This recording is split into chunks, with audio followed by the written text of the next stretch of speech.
ያስመሳይ ወንድ ባህሪያት። ቁጥር 1 ሲፈልግሽ ብቻ ይደውልልሻል። ስልክ ስትደውይ አያነሳም። ቴሌግራም ላይ ስትጽፊለትም አይመልስም። ከዛም ከሆነ ጊዜ በኋላ ይደውልና የተለያዩ ሰበብ አስባቦችን ይደረድራል። አንቺም በየዋህነት የሚልሽን ሁሉ በማመን በድጋሚ ግንኙነቱን ለመቀጠል ተወስኛለሽ። ከዚህ በፊት ለምን እንደጠፋ በቁም ነገር ስትጠይቂው ግን አሳማኝ የሆነ መልስ አይሰጥሽም። በቃ ጥሩ የሆነ ስሜት ላይ አልነበርኩም አሊያም በጣም ስራ በዝቶብኝ ነበር ይልሻል። ነገር ግን አንድ የሚወድሽ ወንድ ጭንቀቱንም ሆነ ያጋጠመውን ችግር በግልጽ የማይነግርሽ ከሆነ አንቺን ማፍቀሩ ታዲያ ምኑ ላይ ነው? አስመሳይ ወንድ ስለሱ በበቂ ሁኔታ እንድታውቂ አይፈልግም። ቤተሰቦቹንም ሆነ የቅርብ የሚላቸውን ጓደኞቹን በፍጹም አያስተዋውቅሽም። ምክንያቱም ነገ እንኳን ካንቺ ለመራቅ ቢፈልግ በእነዚህ ሰዎች አማካኝነት በቀላሉ ልታገኙ እንደምትችይ ስለሚያውቅ ነው። ቁጥር 2 ለግንኙነት ያቻኩልሻል። በሆነ አጋጣሚ አንድ ቀን አብረሽው አድረሻል። ነገር ግን ትክክለኛ ጊዜ ላይ እንዳልነበረ አሊያም ማድረግ እንዳልነበረብሽ ካለፈ በኋላ ተሰምቶሻል። የፈለገውን ነገር ከሰጠሽው ካንቺ ሌላ ሴት እንደማይመኝና የግልሽ ልታደርጊው እንደምትችይ ገምተሽ ነበር። የኔ እህት ተሳስተሻል። ወንድ ልጅ እንደ ሕፃን ነው። ይበልጥ የከለከልሽውን ነገር ነው ከልቡ የሚመኘው። ወንድ ልጅ የሚያከብርሽና የግሉ ሊያደርግሽ የሚመኘው ቁጥብ ስትሆኚ፣ ራስሽን ስታከብሪና በራስሽ የምትተማመኝ ሴት ስትሆኚ ብቻ ነው። የእውነት የሚወድሽ ወንድ አንቺን ወደ አልጋ ለመውሰድ በፍጹም አይቸኩልም። የማይፈልግሽ ወንድ ከሆነ ግን አንቺ ስለምትወጂውና ስለማትፈልጊያቸው ነገሮች ለማወቅ ምንም ደንታ የለውም። ስንት ጊዜ ደጋግመሽ ያደረግሽውን ነገር እንኳን አያስታውስም። ስላንቺ በአጋጣሚ ሲነሳም አይ እሷ እኮ ስሜቷን በግልጽ አትናገርም እያለ አለማስተዋሉን ለመሸፋፈን ይሞክራል። በመሆኑም እህቴ ከምትወጂው ወንድ ጋር ግንኙነት ለመፈጸም ትክክለኛውን ጊዜና ቦታ መምረጥን ከምንም ነገር በላይ ቅድሚያ ልትሰጪው ይገባል። ቁጥር 3 ሊያሳምንሽ ብዙ ይደክማል። እንደማታምኚውና እንደማትረጂው የደጋገመ ይነግርሻል። ለካ ፍቅራለሁ የምትይኝ ስታስመስይ ነበር። ይሄንን ያህል እንደማታምኚኝ በፍጹም ገምቼ አላውቅም የመሳሰሉትን በማለት ሊያሳምንሽ ይሞክራል። ነገር ግን ይሄንን የሚልሽ ከልቡ ላይሆን ይችላልና ጥንቃቄ አድርጊ። ያለሽን በማመን በቀላሉ ወደ አልጋ የሚወስድሽ ከሆነ እንደ ተራ ሴት እንደሚቆጥርሽ አትጠራጠሪ። ሁሌም ቢሆን ወንድ ልጅ የሚያከብርሽ ውሳኔዎችሽን በደንብ አገናዝበሽ የምትወስኚና ለዓላማዎችሽ ጽኑ ሴት ስትሆኚ ብቻ። በመሆኑም መደለያዎቹ በቀላሉ እንዳይሸውዱሽ ተጠንቀቂ። አንዳንዴ ውሳኔሽን በቀላሉ እንደማትለውጪ ከገባው ደግሞ የመጨረሻ አማራጩን ይጠቀማል። ምንም ነገር በመካከላችን አይፈጠርም፣ ነገር ግን አብረን እንደር፣ ቢያንስ የምወዳትን ሴት እንደ ፍቅረኛ ያቀፍያት እንዳደር እድሉን ስጭኝ ይልሻል። የኔ እህት ዶሮን ሲያታልሏት በመጫኛ ጣሏት የሚለውን አባባል መቼም ትረሻዋለሽ ብዬ አላስብም። ቁጥር 4 ስሜትሽን ለመረዳት አይሞክርም።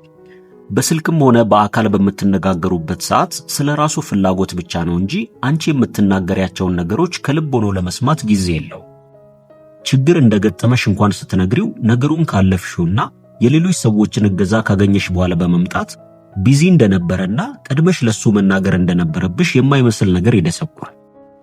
ምን ገጠመሽ? እንዴት አለፍሽው? አሁንስ እንዴት ነሽ? በማለት ችግርሽን ለመፍታትና ውስጥሽን ለመረዳት ምንም ጥረት አያደርግም። የኔ እህት ይሄ ወንድ እያስመሰለ ነው እንጂ ካንቺ ጋር ምንም አይነት የወደፊት እቅድ እንደሌለው ግልጽ ነው። አንዳንዴ ኮስተር ብለሽ ስለ ቁም ነገር ማውራት ስትጀምሪም የተለመደ የማምለጫ ሰበቡን ያቀርባል። አሁን የተገናኘነው ልንዝናና ነው አይደል? ለጭቅጭቅ ነው እንዴ ጠራሽኝ? የመሳሰሉትን በማለት የጨዋታውን አቅጣጫ በቀላሉ ይቀየረዋል።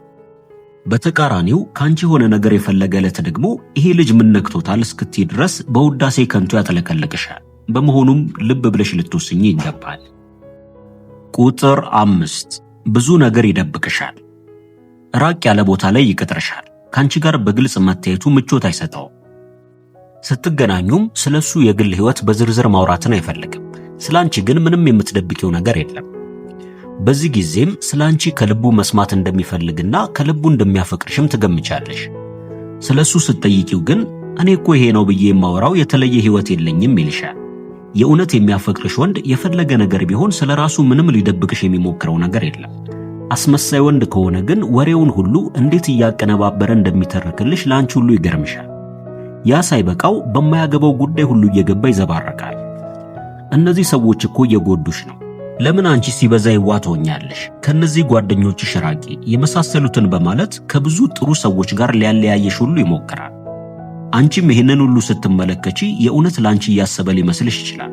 ከልቡ የሚወድሽና የሚያከብርሽ ከሆነ ግን ጓደኞችሽንም ሆነ ቤተሰቦችሽን ማክበር ግዴታው እንደሆነ አትርሺ። ቁጥር 6 ፍቅረኛዬ ብሎ አይጠራሽም። ፍቅረኛዬ ብሎ ሊጠራሽ በፍጹም አይፈልግም። አብረን ነን፣ ፍቅረኛሞች ነን፣ በቃ ከዚህ በላይ ሌላ ነገር ምን ያስፈልጋል ይልሻል። ምክንያቱም ካንቺ ጋር ግንኙነቱን ስለመቀጠሉ ገና እርግጠኛ አይደለም። ነገር ግን እየደጋገመ እንደሚያፈቅርሽ ይነግርሻል። ተግባሩን ስትመለከቺ ግን ብዙ ጊዜ በተቃራኒ ሆኖ ታገኘዋለሽ። በቃ የምታፈቅረኝ ከሆነማ ግንኙነታችንን በቁም ነገር መስመር እናስይዘው ብለሽ ገና ወሬ ስትጀምሪ መነጫነጭ ይጀምራል። ይባስ ብሎ አኩርፎ የተወሰነ ጊዜ ይጠፋል። የተወሰነ ጊዜ ጠፍቶ ይመጣና ምን ሆነህ ነው ቢያንስ ቴክስት አታደርግልኝም ነበር ስትዩ ብዙ የማይመስሉና ልብሽ ላይ ጠብ የማይሉ አሰልቺ ማብራሪያዎችን ያቀርብልሻል። ነገር ግን በፍጹም አይንሽን እያየ ሊያወራሽ ድፍረት የለውም። ሲፈልግሽ ብቻ ይደውልልሻል። ስልክ ስትደውይ አያነሳም። ቴሌግራም ላይ ስትጽፊለትም አይመልስም። ከዛም ከሆነ ጊዜ በኋላ ይደውልና የተለያዩ ሰበብ አስባቦችን ይደረድራል። አንቺም በየዋህነት የሚልሽን ሁሉ በማመን በድጋሚ ግንኙነቱን ለመቀጠል ተወስኛለሽ። ከዚህ በፊት ለምን እንደጠፋ በቁም ነገር ስትጠይቂው ግን አሳማኝ የሆነ መልስ አይሰጥሽም። በቃ ጥሩ የሆነ ስሜት ላይ አልነበርኩም አሊያም በጣም ስራ በዝቶብኝ ነበር ይልሻል። ነገር ግን አንድ የሚወድሽ ወንድ ጭንቀቱንም ሆነ ያጋጠመውን ችግር በግልጽ የማይነግርሽ ከሆነ አንቺን ማፍቀሩ ታዲያ ምኑ ላይ ነው? አስመሳይ ወንድ ስለሱ በበቂ ሁኔታ እንድታውቂ አይፈልግም። ቤተሰቦቹንም ሆነ የቅርብ የሚላቸውን ጓደኞቹን በፍጹም አያስተዋውቅሽም። ምክንያቱም ነገ እንኳን ካንቺ ለመራቅ ቢፈልግ በእነዚህ ሰዎች አማካኝነት በቀላሉ ልታገኙ እንደምትችይ ስለሚያውቅ ነው። ለግንኙነት ያቻኩልሻል። በሆነ አጋጣሚ አንድ ቀን አብረሽው አድረሻል። ነገር ግን ትክክለኛ ጊዜ ላይ እንዳልነበረ አሊያም ማድረግ እንዳልነበረብሽ ካለፈ በኋላ ተሰምቶሻል። የፈለገውን ነገር ከሰጠሽው ካንቺ ሌላ ሴት እንደማይመኝና የግልሽ ልታደርጊው እንደምትችይ ገምተሽ ነበር። የኔ ተሳስተሻል። ወንድ ልጅ እንደ ሕፃን ነው። ይበልጥ የከለከልሽውን ነገር ነው ከልቡ የሚመኘው። ወንድ ልጅ የሚያከብርሽና የግሉ ሊያደርግሽ የሚመኘው ቁጥብ ስትሆኚ፣ ራስሽን ስታከብሪና በራስሽ የምትተማመኚ ሴት ስትሆኚ ብቻ ነው። የእውነት የሚወድሽ ወንድ አንቺን ወደ አልጋ ለመውሰድ በፍጹም አይቸኩልም። የማይፈልግሽ ወንድ ከሆነ ግን አንቺ ስለምትወጂውና ስለማትፈልጊያቸው ነገሮች ለማወቅ ምንም ደንታ የለውም። ስንት ጊዜ ደጋግመሽ ያደረግሽውን ነገር እንኳን አያስታውስም። ስላንቺ በአጋጣሚ ሲነሳም አይ እሷ እኮ ስሜቷን በግልጽ አትናገርም እያለ አለማስተዋሉን ለመሸፋፈን ይሞክራል። በመሆኑም እህቴ ከምትወጂው ወንድ ጋር ግንኙነት ለመፈጸም ትክክለኛውን ጊዜና ቦታ መምረጥን ከምንም ነገር በላይ ቅድሚያ ልትሰጪው ይገባል። ውድ ቤተሰቦቻችን ለዛሬ የነበረንን ዝግጅት በዚህ አበቃ። በቀጣይ በተለያዩ አዝናኝና አስተማሪ ፕሮግራሞች መልሰን እስከምንገናኝ ድረስ ለቻናላችን አዲስ ከሆናችሁ ሰብስክራይብ፣ ላይክ እና በምንሰራቸው ፕሮግራሞች ዙሪያ ያላችሁን ሐሳብና አስተያየት በመጻፍ ቤተሰብ ይሁኑ እንላለን። መልካም ቆይታ።